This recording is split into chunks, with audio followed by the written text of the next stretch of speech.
नमस्कार साथियों, उड़ान क्लासेज के इस ऑनलाइन यूट्यूब चैनल पे मैं रविंद्र तारण आप सभी का हार्दिक अभिनंदन करता हूं।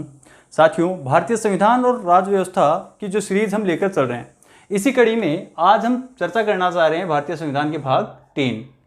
और भाग 3 जिसका विषय है मौलिक अधिकार और जिनका उल्लेख किया गया अनुच्छेद 12 से लेकर 35 तक। ये एक ऐसा विषय है जिसको लेकर हर प्रकार की प्रतियोगी परीक्षा में बहुत से क्वेश्चन पूछे जाते रहे हैं। आगे भी संभावना रहती है कि इसमें से कोई ना कोई क्वेश्चन किसी न किसी एग्जाम में जरूर पूछ लिया जाता है। तो सबसे अधिक ध्यान देने वाला टॉपिक माना जाता है इसे भारतीय संविधान में, क्योंकि मौलिक अधिकार ये एक ऐसा विषय है जिसको लेकर बहुत से क्वेश्चन पूछे जाते रहे हैं और आगे भी पूछे जाते रहेंगे। तो साथियों, सबसे पहले बात आती है कि ये जो मौलिक अधिकार है इनको हमने कहां से लिया, कौन से देश से मौलिक अधिकारों को हमने ग्रहण किया है। तो मौलिक अधिकारों की जब बात आती है तो देखो क्या है, अधिकार, ऐसे अधिकार, और हमने लिए कहां से हैं, अमेरिका से। तो जब बात आती है मौलिक अधिकार कहां से लिए तो इसका जवाब होता है अमेरिका। और कई एग्जाम में ये क्वेश्चन डायरेक्ट पूछा गया है कि भाग 3 या मौलिक अधिकार भारतीय संविधान में कौन से देश का अनुसरण करके शामिल किए गए। ऑप्शन दिया होता है चाइना, रसिया, अमेरिका, कनाडा, जिसमें आपको आंसर बता दिया गया है। आंसर क्या होगा आपका, अमेरिका। तो मौलिक अधिकार हमने कहां से लिए हैं, अमेरिका से। दूसरी बात है, ये जो भाग 3 है, ये जो मौलिक अधिकारों से संबंधित पार्ट है, इसको क्या कहा जाता है, ठीक है। तो इसको लेकर भी कई बार एग्जाम में क्वेश्चन पूछ लिया जाता है। और क्वेश्चन जो पूछा जाता है वह पूछा जाता है कि भारतीय संविधान का कौन सा भाग है जिसे मैग्ना कार्टा की संज्ञा दी गई है। किसकी संज्ञा दी गई है, मैग्ना कार्टा,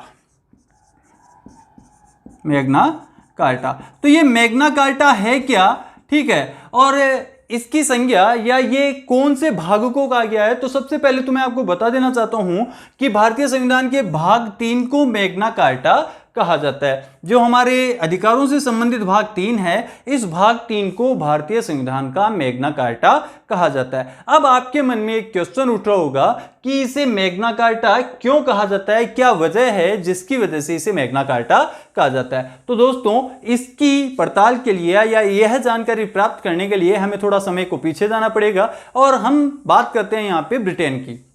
तो दोस्तों, ब्रिटेन, ठीक है, जिसके हम लंबे समय तक उपनिवेश भी रहे, ठीक है। तो हम बात कर रहे हैं ब्रिटेन की। तो हुआ क्या, 1215 में ब्रिटेन के राजा के द्वारा नागरिकों के अधिकार के लिए एक पत्र जारी किया गया था और यह पत्र था मैग्ना कार्टा, ठीक है।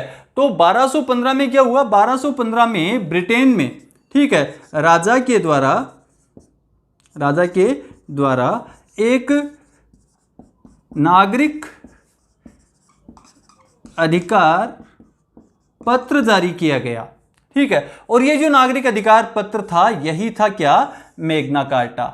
तो ब्रिटेन के राजा के द्वारा 1215 में जो नागरिकों के अधिकार के संबंध में एक पत्र जारी किया गया, मतलब लिखित रूप से नागरिकों के लिए कुछ अधिकार निर्धारित किए गए। यह दुनिया में एक पहला उदाहरण था जहां पे किसी शासक के द्वारा नागरिकों को कुछ अधिकार दिए गए। अदरवाइज हमने देखा है कि राजतंत्रात्मक शासन व्यवस्थाएं रही है उस समय में, और राजतंत्रात्मक शासन व्यवस्था में नागरिक को, सामान्य व्यक्ति को किसी प्रकार के अधिकार प्राप्त नहीं होते हैं। यहाँ पे नियम निर्धारण करने वाला जो व्यक्ति होता है वह शासक स्वयं होता है, या शासक से संबंधित जो सभा होती है वह यहां पे नियम निर्धारित करने का कार्य करती है, और सामान्य नागरिकों को अधिकारों से काफी दूर रखा जाता था। लेकिन 1215 में ब्रिटेन के राजा के द्वारा क्या किया गया, एक नागरिक अधिकार पत्र जारी किया गया। और ये जो नागरिक अधिकार पत्र था, इसी नागरिक अधिकार को पत्र को हम क्या कह रहे हैं, मैग्ना कार्टा। तो यही एक वजह है जिसकी वजह से मौलिक अधिकार वाला जो हमारा भाग है इसको हम क्या कहते हैं, मैग्ना कार्टा। तो आपका ये टॉपिक क्लियर हो गया होगा कि क्यों भाग 3 को या मौलिक अधिकारों से संबंधित जो पार्ट है उसे क्यों मैग्ना कार्टा कहा जाता है। तो देखो दोस्तों, अभी हमने बात की मौलिक अधिकार कहां से लिए हैं, अमेरिका से लिए हैं। मैग्ना कार्टा कहा जाता है, क्यों कहा जाता है, ये भी हमने देख लिया। अब इसके बाद हम बात करते हैं कि मौलिक अधिकार जो है इनकी पृष्ठभूमि कैसी है, ठीक है।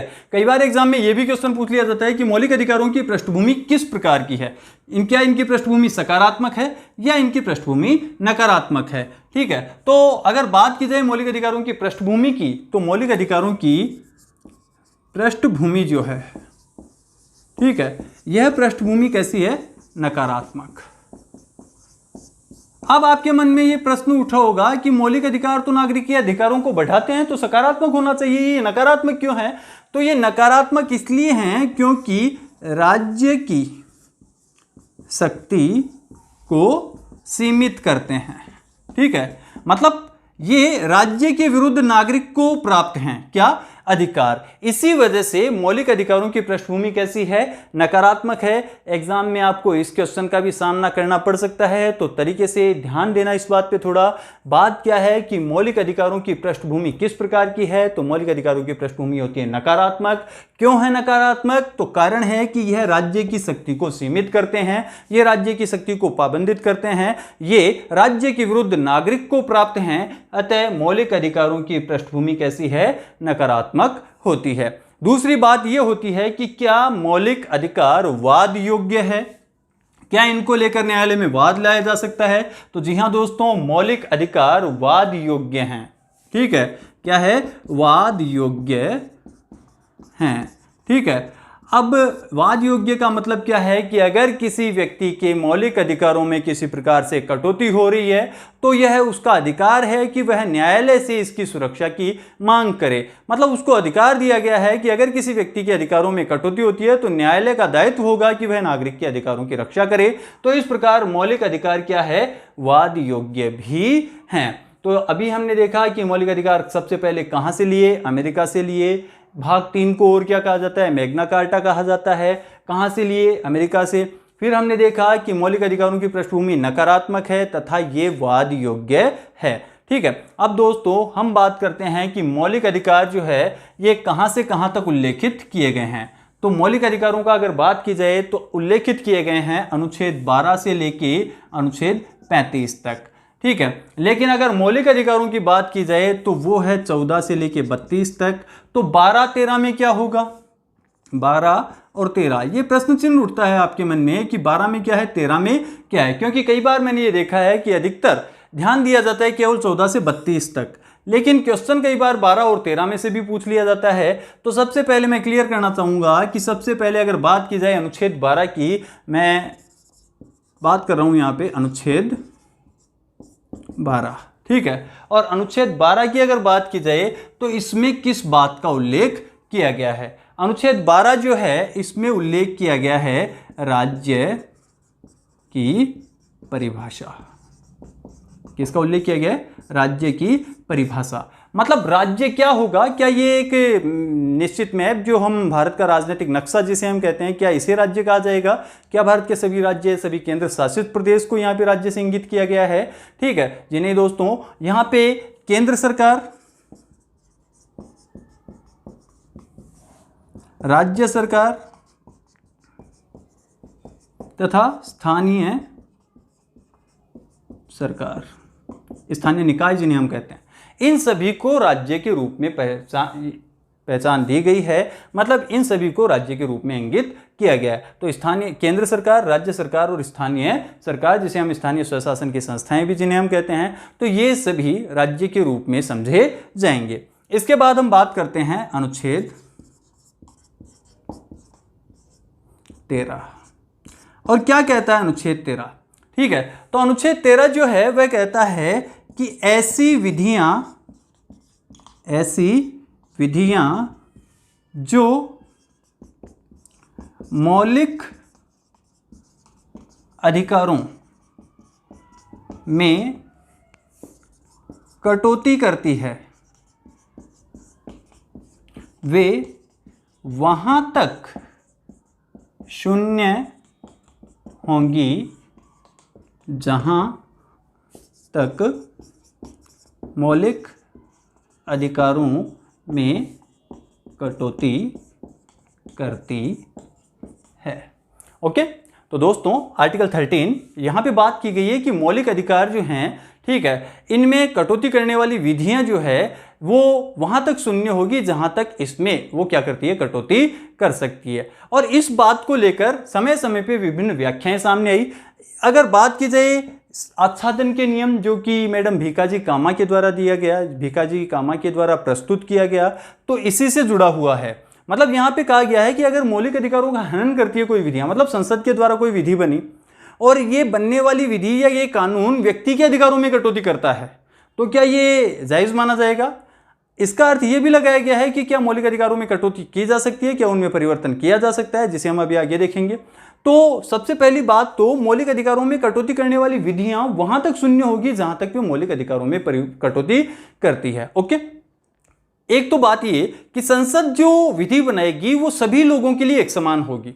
क्या उसमें छोटा बड़ा ऊंच नीच इन बातों को ध्यान में रखकर इसे अप्लाई किया जाएगा? जी नहीं दोस्तों, अगर संसद कोई कानून बना रही है तो वो सभी भारत के नागरिकों को एक समकक्ष मानकर ध्यान में रखकर उन कानूनों का निर्माण किया जा रहा है और उनको लागू किया जाना भी इस बात से तय होगा कि सभी नागरिक समान हैं। ओके, तो नागरिकता की ऐसी स्थितियों में सभी नागरिकों को समान मानते हुए जो विधि संसद के द्वारा बनाई जा रही है वो समान रूप से सब पे लागू होगी। लेकिन इससे विपरीत एक नियम आता है जिसे हम कहते हैं आच्छादन का नियम। आच्छादन का नियम, ठीक है, मैडम भीकाजी कामा के द्वारा इसे प्रस्तुत किया गया।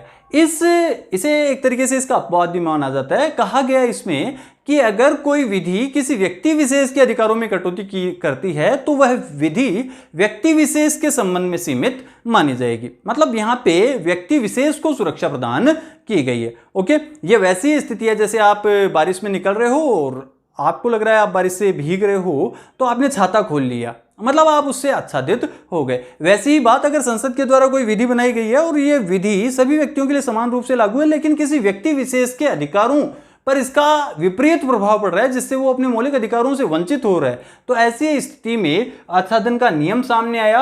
आच्छादन का नियम जो है ये परिकल्पना दी गई किसके द्वारा? मैडम भीकाजी कामा। किसके द्वारा?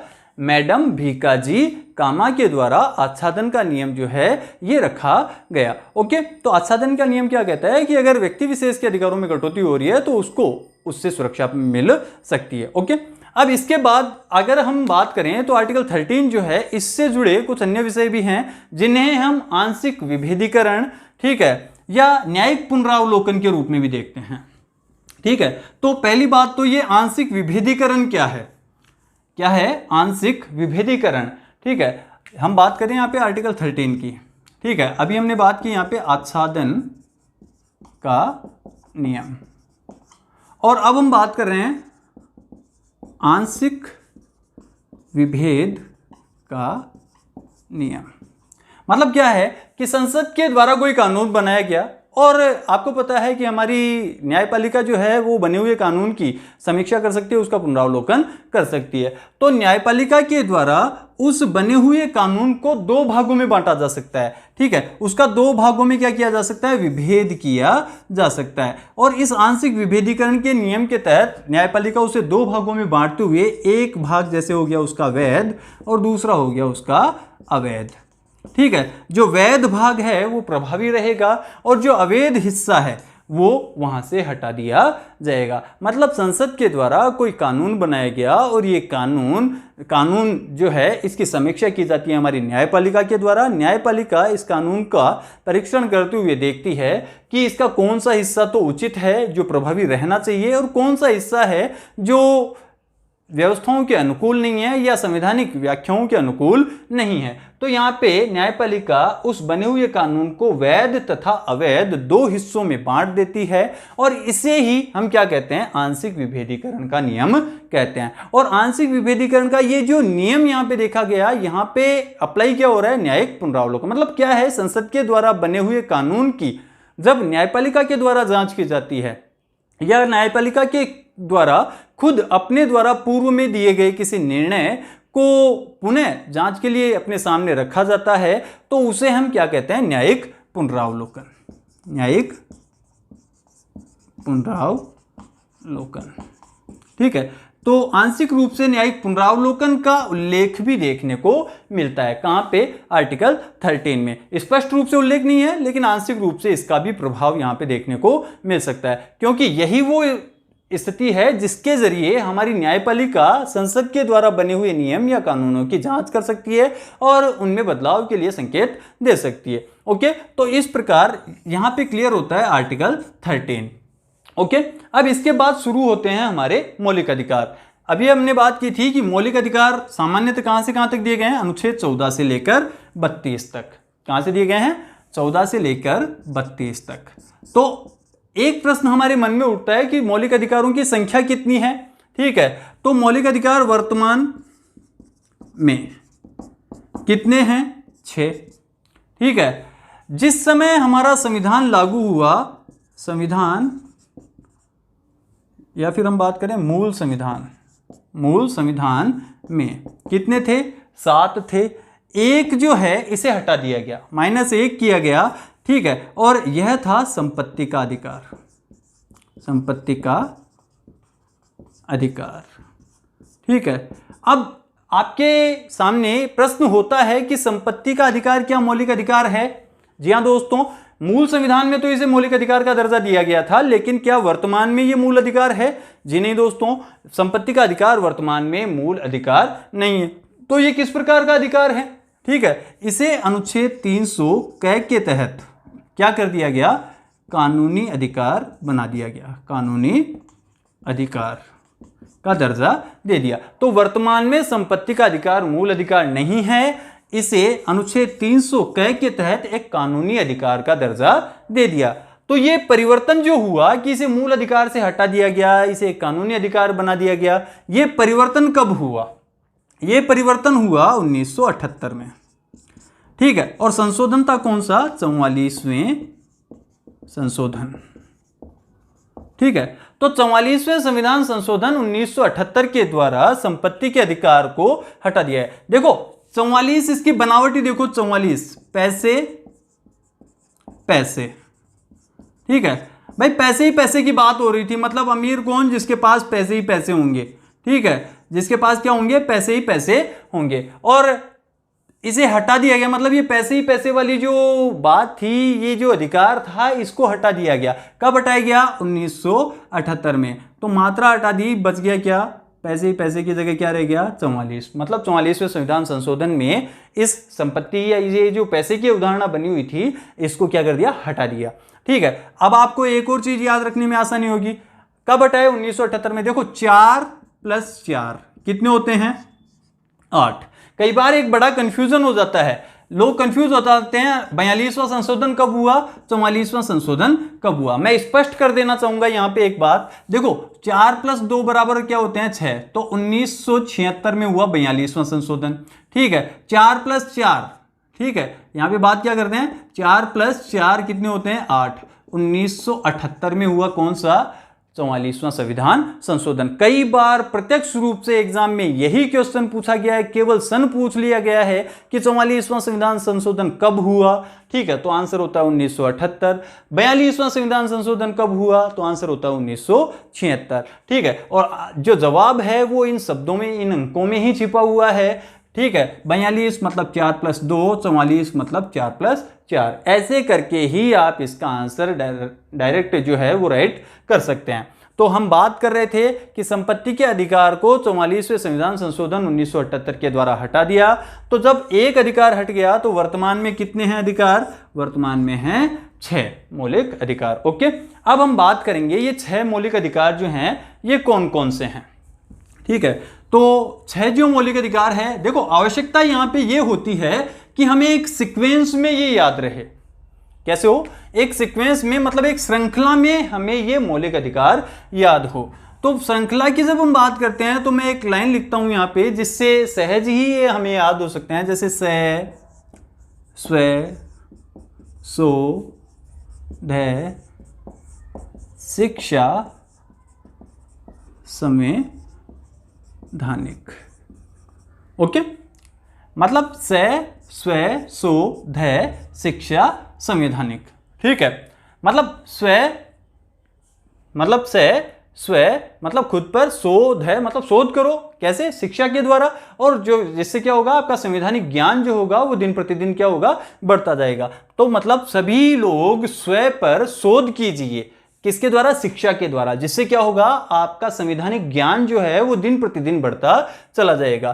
तो स का मतलब यहां पे क्या रखा गया है? समानता का अधिकार। ओके, स्व का मतलब क्या रखा गया है? स्वतंत्रता का अधिकार। ओके, समानता का अधिकार कहां से कहां तक है? 14 से लेके 18 तक है। स्वतंत्रता का कहां से? 19 से लेके 22 तक है। ओके, फिर क्या आ रहा है 100, तो 100 का मतलब क्या है, शोषण के विरुद्ध अधिकार।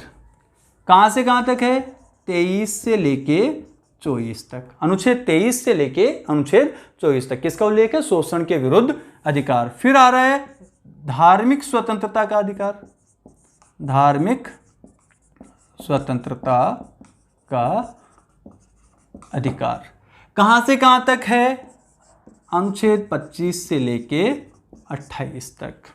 ओके, इसके बाद क्या रहा है, शिक्षा एवं संस्कृति का अधिकार, ये कहां से कहां तक है, 29 और 30। ठीक है, और इसके बाद आता है संवैधानिक उपचारों का अधिकार, और ये संवैधानिक उपचारों का अधिकार जो है ये कहां से कहां तक है, अनुच्छेद 32 में इसका उल्लेख किया गया है। तो 31 कहां गया, 31 अभी मैंने आपको बताया था 44वें संविधान संशोधन के द्वारा 1978 में संपत्ति के अधिकार को हटाया, और जो संपत्ति का अधिकार था वो कहां पे था, 31 में था। तो क्या अब हम उसकी चर्चा करेंगे, जी नहीं दोस्तों, अब हमें उसकी चर्चा करने की आवश्यकता ही नहीं है। क्यों, क्योंकि उसको हटा दिया गया है। तो इस प्रकार वर्तमान में मौलिक अधिकारों की संख्या कितनी हो गई, पहला हो गया समानता का अधिकार, दूसरा हो गया स्वतंत्रता, तीसरा शोषण के विरुद्ध, चौथा हो गया धार्मिक स्वतंत्रता का अधिकार, फिर पांचवा जो है यह हो गया शिक्षा एवं संस्कृति का अधिकार, और छठे नंबर पे हो गया आपका संवैधानिक उपचारों का अधिकार। तो ये हमारे कुछ मौलिक अधिकार हैं। इसका जो विस्तृत उल्लेख अगर बात की जाए कि अनुच्छेद 14 से 18 के बीच में कौन कौन से अनुच्छेद हैं, 19 से 22 के बीच कौन कौन से अनुच्छेद हैं, तो इनका एक विस्तृत जो ब्यौरा है वो भी हम अभी देखने की कोशिश करेंगे। ठीक है, तो सबसे पहले तो हम एक बार देख चुके हैं 32 तक, लगे हाथ हम देख लेते हैं 33, 34 और 35 कि अनुच्छेद 33 में क्या है, 34 में क्या है और 35 में क्या है। ठीक है, तो देखो दोस्तों, अनुच्छेद 33 में हमारे कुछ ऐसे वर्ग हैं जिनको मौलिक अधिकार प्राप्त नहीं है। मौलिक अधिकार प्राप्त नहीं है ये वर्ग कौन कौन से हैं, जैसे एक तो हो गया हमारे सैनिक, अर्धसैनिक, अर्धसैनिक बल। ठीक है, तो सैनिक हो गए, अर्धसैनिक बल हो गए, गुप्तचर एजेंसियां हो गई, हमारे जासूस हो गए, जैसे हमारे एजेंट्स होते हैं, रोकियो एजेंट हो गए। तो ऐसे जो हमारे लोग हैं, ऐसे जो नागरिक हैं जो इन सुरक्षा क्षेत्रों से जुड़े हुए हैं, ऐसे व्यक्तियों के मौलिक अधिकारों में कुछ कटौती हो सकती है। तो आर्टिकल 33 क्या कहता है कि सैनिक एवं अर्धसैनिक बल से जुड़े जो नागरिक हैं इनके अधिकारों में कटौती हो सकती है। इसके बाद 34 की अगर बात की जाए तो 34 क्या कहता है कि ऐसे क्षेत्र जहां पे क्या है, सैनिक शासन।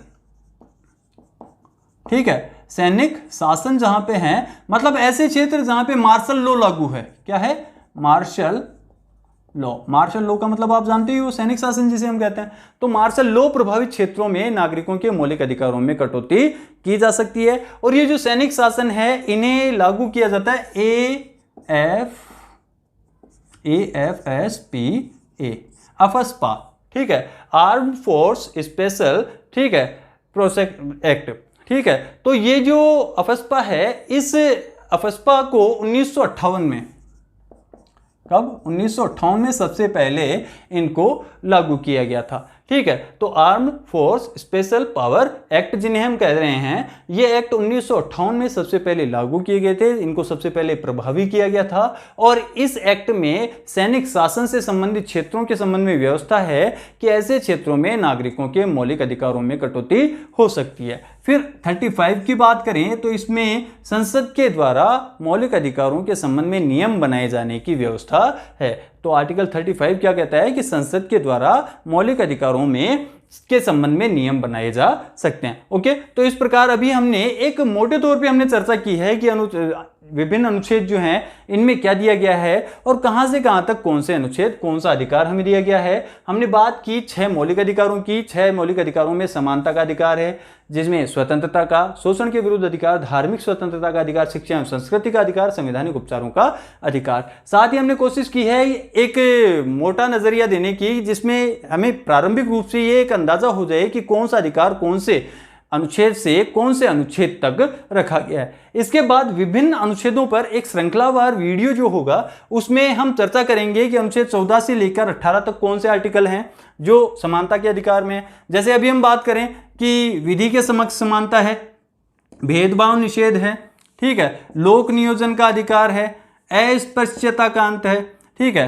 अस्पृश्यता जिसे हम छुआछूत भी कहते हैं, छुआछूत का निषेध, ठीक है। तो इन सब का उल्लेख कहां से कहां तक किया गया, अनुच्छेद 14 से 18 तक। 18 में क्या है, उपाधियों का अंत, उपाधियों का अंत, ठीक है। तो मैं ट्रिक के रूप में आपको ये सब बड़े अच्छे से समझाऊंगा अपने अगले वीडियो में। मैं आप सबके सामने इन सभी जो मौलिक अधिकार हैं, हमारे फंडामेंटल राइट्स जो हैं, इनको लेकर जो ट्रिक होगी वो आपके सामने लेकर उपस्थित होऊंगा और कोशिश रहेगी कि बड़ी आसानी से आपको वो भी याद हो जाए। तो इंतजार कीजिए अगले वीडियो का, जिसमें बड़ी शॉर्ट ट्रिक्स आपको मिलने वाली है और जिसमें हम मौलिक अधिकारों को बड़े रोचक तरीके से और अधिक गहनता के साथ और अधिक विश्लेषण करते हुए पढ़ेंगे, ठीक है। तो धन्यवाद दोस्तों। आपको अगर हमारा वीडियो अच्छा लगता है तो प्लीज़ इसे लाइक कीजिए, शेयर कीजिए एवं सब्सक्राइब कीजिए। धन्यवाद। जय हिंद, जय भारत।